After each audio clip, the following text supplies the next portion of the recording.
नमस्कार, तुमच्या सर्वांचे खूप खूप स्वागत आहे you can heal your life या पुस्तकासोबत.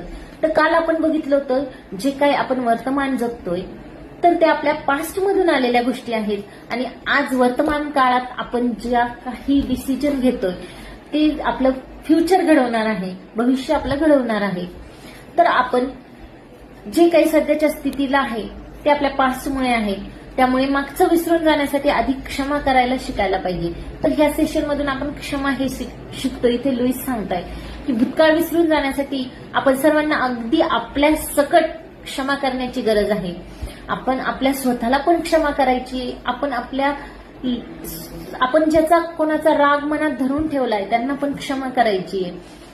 तर आपण एकदा जर डोकून बघितलं की आपल्यात काही आजार निर्माण होत आहे तर बघा की मी कोणाला क्षमा करत नाहीये, त्यामुळे माझ्यात आजार तयार होत आहे. हे आजार पण का आलंय मला? मी स्वतःचा राग पकडून ठेवलाय का? मी स्वतःला क्षमा नाही केली का? मी लोकांना क्षमा नाही केली का?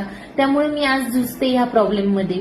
तर हे बघा एकदा आणि सांगा की मी एकदा एक पाऊल तर उचला. तुम्हाला असे वाटेल की तुम्ही ज्याला कधी क्षमा करू शकत नाही त्यालाच क्षमा करण्याची गरज तुम्हाला आहे असे मला वाटते. इथे लुईस सांगताय क्षमा करणे, सोडून देणे, मुक्त करणे. काही जणांना क्षमा कशी करायची तेच माहित नसते, काही हरकत नाही.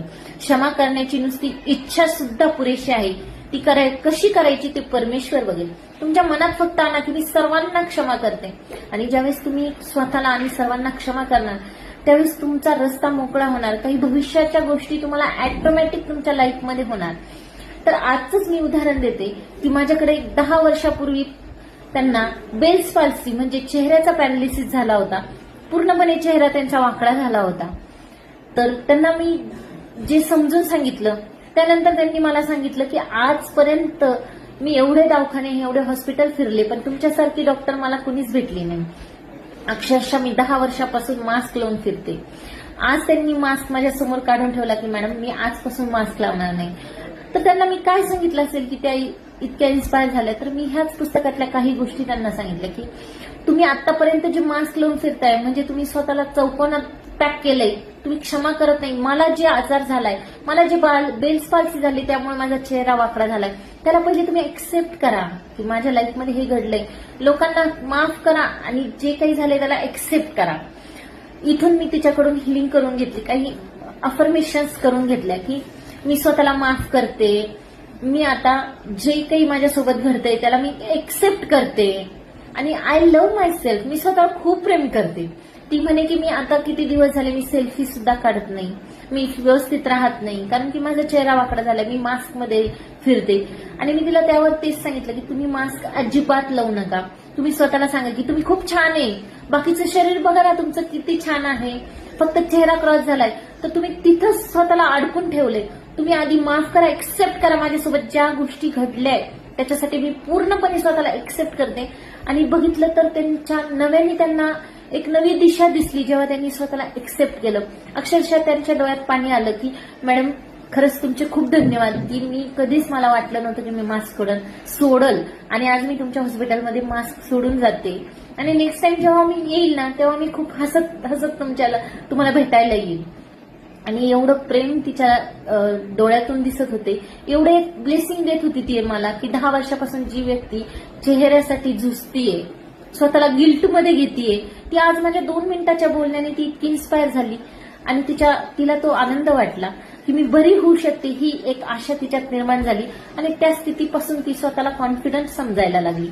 म्हणजे ही इतकी छान गोष्ट आहे की आपण पकडून ठेवल्याय काही गोष्टी ज्या आपण सोडतच नाहीये. तर आज ते सोडा आणि स्वतःला सांगा की मी स्वतःला आणि इतरांना सर्वांना माफ करते, मी स्वतःवर खूप प्रेम करते. स्वतःवर प्रेम करणं, स्वतःला स्वीकारणं, एक सुरक्षित आश्वासक तुमच्या हक्काची आणि स्वीकारण्याजोगी जागा तुम्ही तयार करता तेव्हा मनामध्ये एक आयोजन तयार होतं. आयुष्यात प्रेमळ नाती तयार व्हायला लागतात, एखादी नोकरी चालून येते. तर इथे लुईस सांगताय स्वतःवर प्रेम करणं आणि स्वतःचा स्वीकार करणं तुमच्या आयुष्यात सकारात्मक बदल करण्याची गुरुकिल्ली आहे.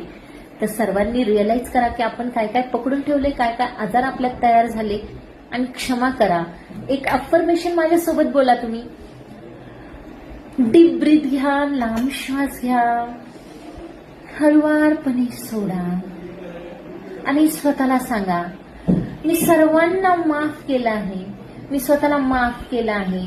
मी ज्या काही लाईफमध्ये सध्याच्या स्थितीला आहे तिथे मी स्वतःला स्वीकारते आणि मी स्वतःला खूप खूप प्रेम करते. मी स्वतःवर खूप प्रेम करते. मी खूप आनंदी आहे. Thank you so much. तर ही एक हिलिंग प्रोसेस आहे आणि हे 2-3 वाक्य तुम्ही रोज स्वतःला सांगितले तर तुम्ही बघताल की तुमचं आयुष्य रोज थोडं तुमचे विचार बदलत आहे. तुम्ही पॉझिटिव्ह होत आहे आणि तुमच्या लाईफमध्ये सगळ्यात पॉझिटिव्ह घटना घडत आहे. तर तुम्ही जेवढा मला रिस्पॉन्स देताल तेवढं मला आणखी छान वाटेल की मी हे पुस्तक तुमच्यापर्यंत पोहोचावं. त्याच्यासाठी तुम्ही प्लीज कमेंटमध्ये सांगा की तुम्हाला इंटरेस्ट येतोय का हे पुस्तक माझ्यासोबत वाचायला. तुम्ही तुमच्या लाईफमध्ये ह्या गोष्टी करताय का? तुम्ही ह्या मी जे गोष्टी सांगते व्हिडिओमध्ये ते तुम्ही अप्लाय करताय का आणि त्याचा काय परिणाम होतोय. Thank you so much. पुन्हा भेटू उद्या. You can heal your life या पुस्तकासोबत.